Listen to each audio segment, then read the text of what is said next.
Salut l'équipe, c'est Lovalist. Alors comme vous devez le savoir, à cette vidéo j'ai eu des problèmes lors de sa mise en ligne parce que YouTube me faisait chier pour les droits d'auteur du match. J'ai essayé de refaire le montage, j'ai essayé plein de configurations différentes, j'ai uploadé la vidéo environ 10 fois, à chaque fois il y a un pet de travers et du coup j'ai décidé d'abandonner et de remettre la vidéo telle qu'elle était au début. Et franchement ça me fait un peu mal au cul parce que toute la monétisation que je vais mettre dessus va être versée au Six Nations.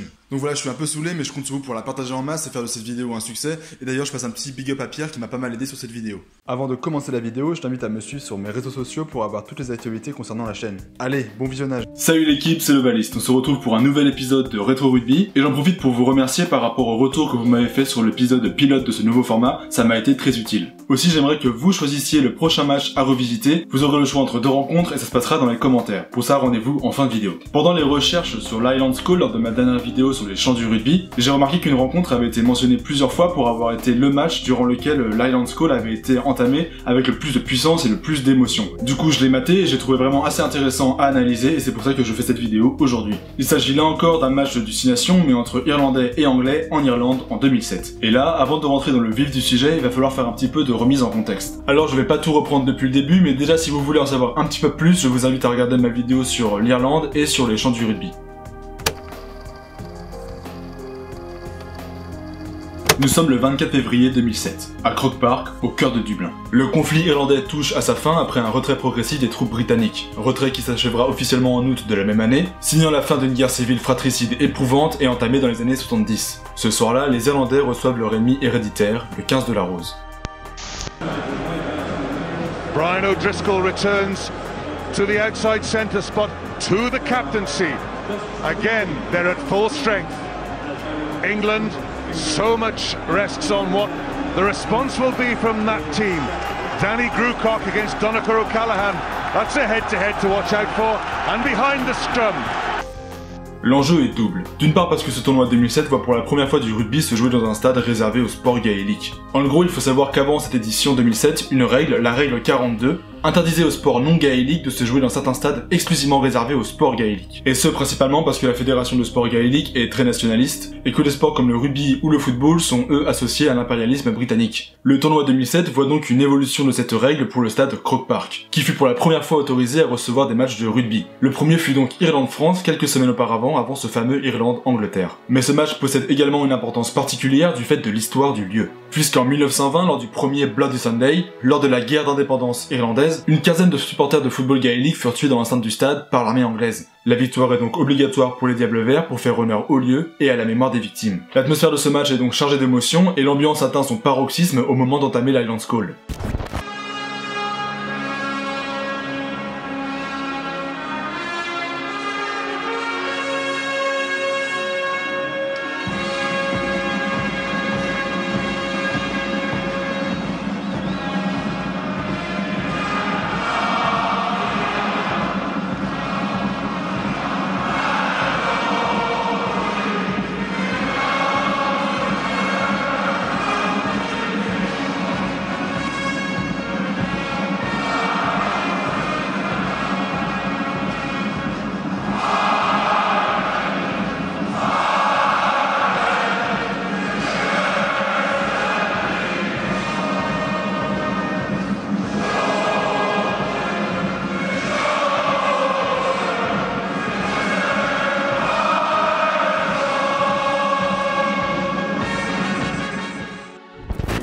Les Irlandais sont prêts pour le combat et ils comptent bien montrer aux Britanniques qu'ils ne sont plus les bienvenus sur l'île d'Émeraude. Le coup d'envoi est donné par l'arbitre. Le début de la partie s'apparente à un round d'observation. Aucune des deux équipes ne semble vraiment vouloir prendre de risques. Et les Irlandais testent l'arrière-garde anglaise, en visant particulièrement l'aile gauche, celle de David Strettle. Mais les Celtes se mettent très rapidement à la faute dès la première minute. Wilkinson se prépare au but et la passe, 3-0 pour les visiteurs. Réceptionnant un dégagement anglais, Hickey amorce une relance qui apporte du danger dans la défense britannique. O'Driscoll tente de nouveau de mettre Strettle sous pression, mais l'ailier anglais capte le ballon et aplatit dans l'embut. Néanmoins, à peine chassés, les Irlandais reviennent dans le camp anglais, grâce au pied d'O'Gara qui tape de nouveau sur l'aile du 15 de la Rose. Les Britanniques se dégagent encore au pied, mais sur sa relance, l'arrière irlandais Dempsey parvient à semer le doute dans la montée anglaise, il change alors rapidement d'appui et se faufile entre deux défenseurs. Le 15 de la Rose se met à la faute et O'Gara aligne lui aussi 3 points pour remettre les deux équipes à égalité. Quelques instants plus tard, le chef d'orchestre irlandais s'illustre de nouveau par son jeu au pied et trompe l'arrière-garde anglaise en changeant ses appuis juste avant la frappe, plaçant Strettle de nouveau en difficulté. L'ailier dégage loin devant, mais le ballon finit par revenir dans les mains d'O'Gara qui trouve une superbe touche sur le côté opposé.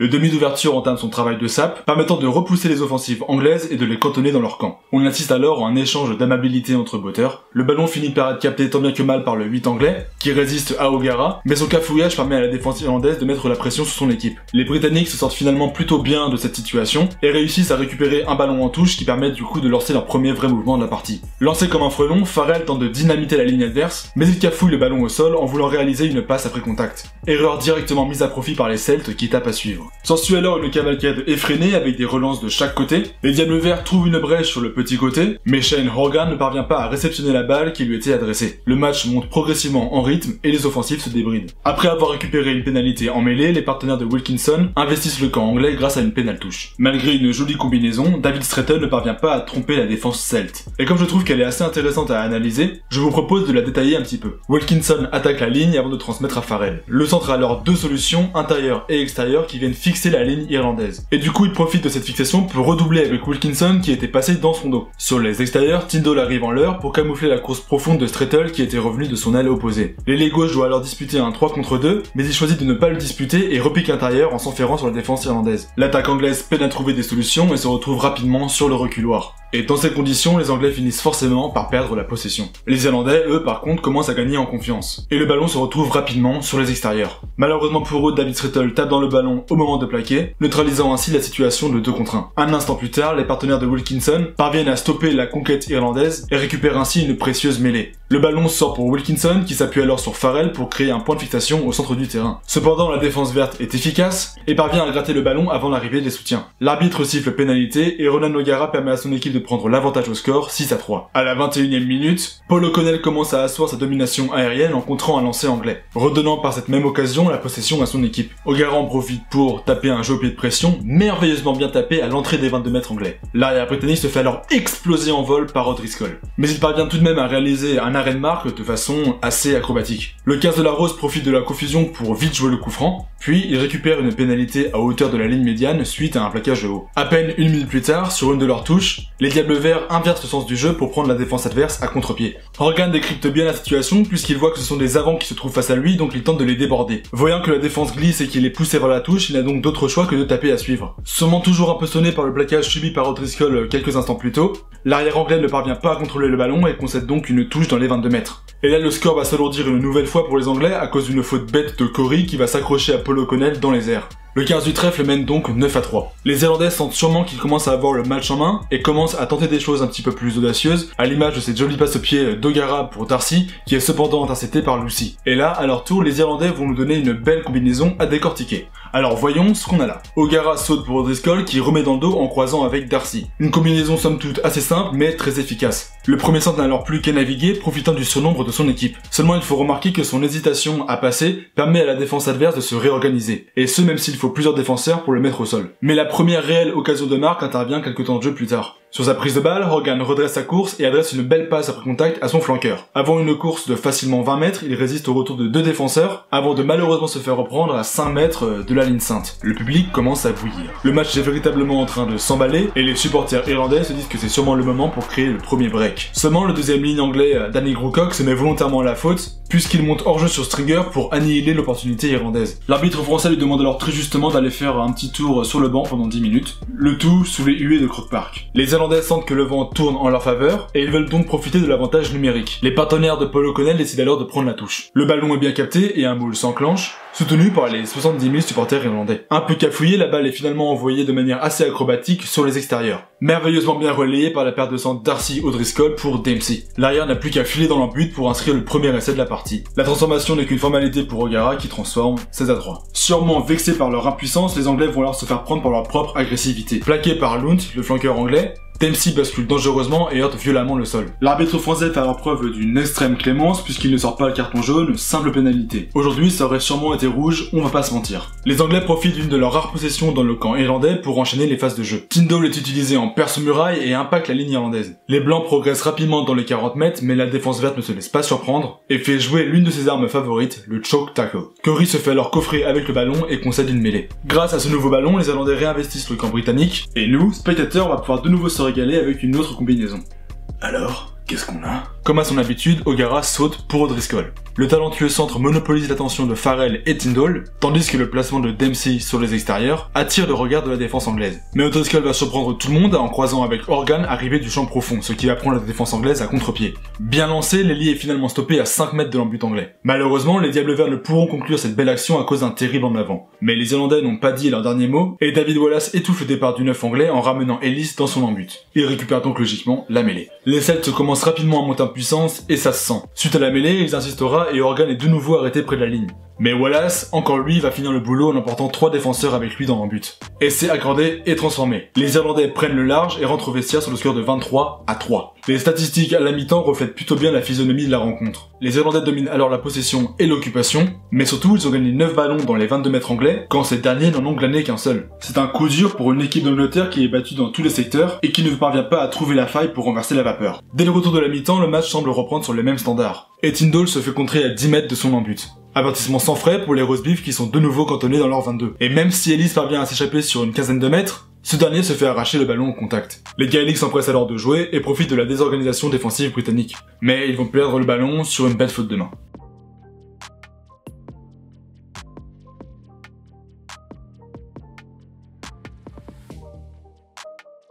Néanmoins, les Anglais ne se laissent pas abattre et s'appuient sur leur centre démolisseur Farrell puis Tyndall pour mettre du rythme. Le 15 de la Rose déplace la défense adverse, et Andy Farrell décide alors de taper un coup de pied rasant pour faire reculer les adversaires dans leurs 22 mètres. Ce moment de grâce britannique se poursuit sur la touche, puisque les Anglais parviennent à enterrer le maul irlandais et récupèrent donc la mêlée. Lucy puis Rees amènent leur équipe à 5 mètres de l'embut des Diables Verts. Les gros percutent tour à tour, mais la défense irlandaise tient bon. On décide alors d'écarter le ballon pour profiter du resserrement des Irlandais, et surtout d'un surnombre sur l'aile gauche. Le cuir arrive à Strettle qui fait parler sa vitesse pour marquer en coin.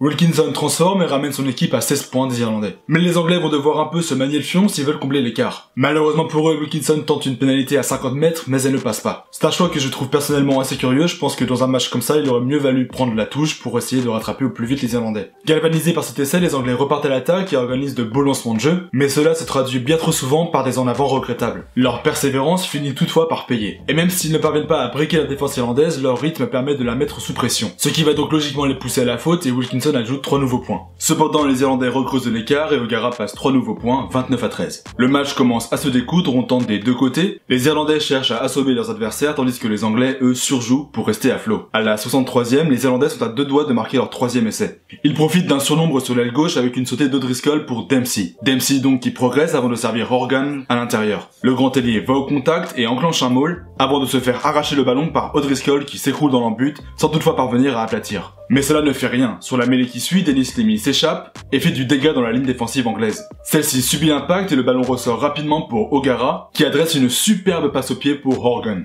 Chirurgical, le coup de pied bien capté par l'ailier surprend la défense adverse qui s'était préparée à jouer au ras du ruck. O'Gara transforme 36-13 pour le 15 du trèfle, ça commence à sentir la fessée. Le sort continue de s'acharner sur les Anglais qui n'y sont plus et qui n'y ont jamais vraiment été. Si le renvoi de Wilkinson est récupéré par les siens, O'Driscoll sort de nulle part et parvient à intercepter une passe mal ajustée. Les Irlandais ont donc de nouveau la possession, et malgré un score déjà très flatteur, ils ne paraissent toujours pas rassasiés. Les camarades d'Odriscoll continuent leur avancée jusqu'au 5 mètres anglais. Cette domination sans partage se conclut cependant par une pénalité pour les Britanniques qui peuvent donc souffler un peu. Pas encore mort, le 15 de la Rose tente encore et réalise un bel enchaînement mais qui finit encore une fois gâché par une faute de main. De même, 5 minutes plus tard, Strettle hérite d'un ballon envoyé au large, mais il n'a pas eu le temps de démarrer sa course que 3 Irlandais survoltés lui tombent déjà sur le rable. Rien n'y fait. Les Irlandais ne lâcheront plus une seule miette à leurs adversaires du jour. La partie se finit après une nouvelle imprécision anglaise. Sur la mêlée, le numéro 9 britannique balance une passe à l'aveugle plus qu'hasardeuse. Isaac Boss ne se fait pas prier et l'intercepte en vol pour aller marquer le 4e essai de son équipe. La partie se termine ainsi sur le score de 43-13. 43-13 c'est donc le score de la plus lourde défaite infligée par les Irlandais aux Anglais en 120 confrontations. Les partenaires de Ronan O'Gara ont plus que fait honneur aux victimes de la guerre civile. Ils ont remporté une victoire symbolique qui scelle le retrait britannique de l'île d'Emeraude. Une victoire qui, le temps d'une nuit, aura fédéré 2 frères ennemis. Maintenant, si l'on veut décrypter un peu plus les fondements de cette victoire, outre l'avantage psychologique côté anglais, je pense que le jeu au pied a joué un rôle essentiel dans la victoire irlandaise. Ronan O'Gara a joué dans un fauteuil toute la rencontre, repoussant toute incursion anglaise dans son camp. De plus, pour le suppléer, il a pu s'appuyer sur les pieds de Brian O'Driscoll et de l'arrière Dempsey. De son côté, Wilkinson me parut bien seul, et même en difficulté pour répondre à ses multiples tirs de barrage. En effet, je trouve que la ligne de 3/4 anglaise manquait un petit peu d'artilleurs pour le soulager. Il y avait donc bien plus d'options pour couvrir le terrain côté irlandais. Et les chiffres parlent pour eux-mêmes, car côté irlandais, on totalise 35 coups de pied, contre seulement 24 pour les anglais. Aussi, je suis assez dubitatif quant à la paire de centres anglaises Farrell et Tyndall. Une combinaison de démolisseurs, très physiques, mais franchement pas les plus rapides ni les plus mobiles. Et ce manque de mobilité s'est fait ressentir lors des attaques anglaises, qui n'ont pas su prendre de vitesse la défense irlandaise. Et même en défense, je trouve que les deux compères ont subi face à Darcy et O'Driscoll, et notamment O'Driscoll qui a apporté beaucoup d'incertitudes dès qu'il avait le ballon en main. O'Driscoll qui joue finalement comme un secondiste quasiment. Il supplée O'Gara dans le jeu au pied et surtout il distribue les ballons au centre du terrain. Et même au niveau du triangle des arrières irlandais,